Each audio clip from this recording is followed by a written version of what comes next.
When you have uncontrolled numbers of individuals getting on rubber craft, leaving the French coastline and coming over here, hereby being processed and shuffled off to hotel accommodation here, there and everywhere, eventually you're going to reach bursting point. Eventually you're going to have a problem.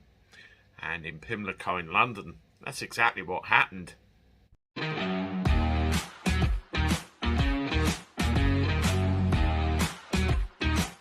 Hello everybody, welcome back to the channel. Hope you're doing alright. I'm not too bad, not too bad. I tell you, this subject, no matter what side of the fence you sit on, it really is becoming a big problem.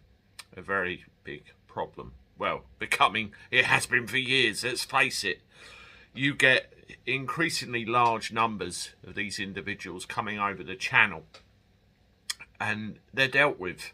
They're brought into the UK, they're processed, they're then moved on to hotels. I understand that a number of them probably scarper into the undergrowth, never to be seen again. But we only have a limited number of hotels, we only have a limited number of space. And there's hotels up and down the country, of course, that are closed off to the general public now, and you've had functions cancelled, weddings cancelled, birthdays cancelled, all that sort of thing, because they're being used to house migrants.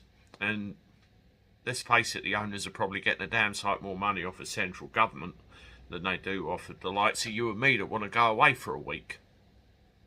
Well, we get a crunch point, don't we?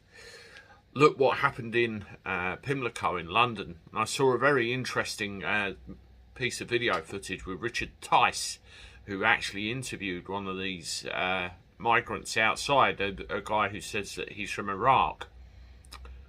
And one of the disgusting things that I kind of come across was that they were being paid £8, I think it was a day, and just left there.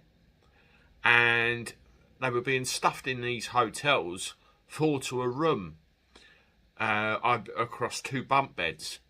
And they found that unacceptable. Now, I think, you know, you've come over here. Is it really the land of milk and honey that you thought it was? And maybe you're starting to wonder, shit, should I have made that channel crossing altogether? But the point is, this really is a big problem now, and no longer can government turn their back on it. No longer can government pretend it's not happening. What happened in the end, there was a street protest where these guys basically went out on the street and said, we're not happy being stuffed in like sardines, 4 to a room. You know, you can say what you like. And eventually the situation dissipated, where the hotel caved in and said, okay, we will only store you 2 to a room, no problem. Well, when another couple of thousand come over and they need putting somewhere else, how long is 2 per room sustainable for? It isn't. It's out of control. It needs to stop. Have a look at Richard Tice's Twitter feed, and I think Farage retweeted it a couple of times as well, and you can see the contents of the interview there. Disgusting, out of control, and it does need stopping. Toodaloo.